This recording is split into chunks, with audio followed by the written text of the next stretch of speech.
喺今集開始之前，希望各位觀看呢條片嘅朋友或者網友，你哋可以用1至2秒嘅時間嚟到訂閱我哋嘅頻道，作為對我哋嘅支持，等我哋做得更加好。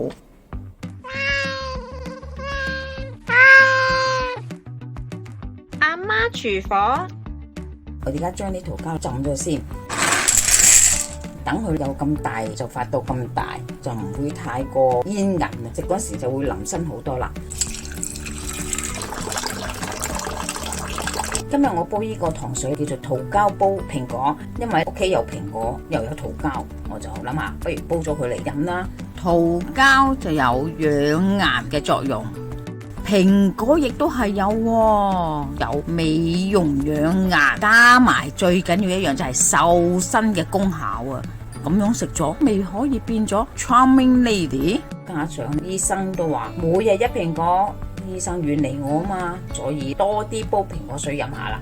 桃膠浸咗有8個小時，因為呢個桃膠已經好乾淨噶啦，啲黑點嘢嘅嘢就整咗出嚟先，好容易搣得甩嘅，發都好大噶，好通透添。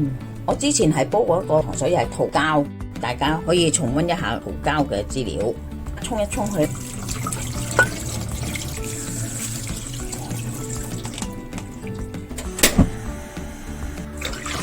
桃膠嗱，淋煲嘅時間耐啲啊，煲咗桃膠先。片果皮應該係湯水啊，同埋糖水都有果皮嘅，因為果皮係可以化氣，加上有啲湯水係寒涼，我都係屬於寒涼嘅，如果唔係我就唔飲得。當煲緊桃膠時，我哋就可以處理啲蘋果，個皮我會煲翻落去糖水嗰度，我哋要認真清潔得佢好乾淨。方法就係加鹽去沖下涼，灑下去。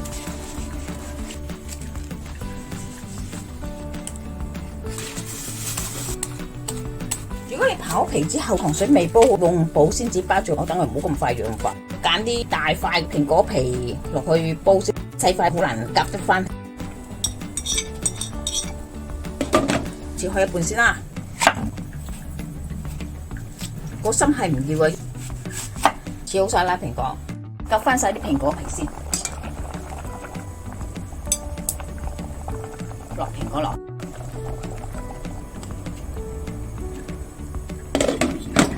桃膠本身係冇味，全靠水嘅味道咧，就係你煲其他嘢帶出嘅味道，蘋果甜嘅味道。我想啲桃膠吸收多少少嘅甜，所以我落冰糖啦。係有血糖，可以唔落冰糖嘅，因為蘋果帶出嚟甜度，你哋都可以接受，落唔落你自己決定。OK 嘅喎，我要熄火噶啦，因為我唔想佢太腍啊。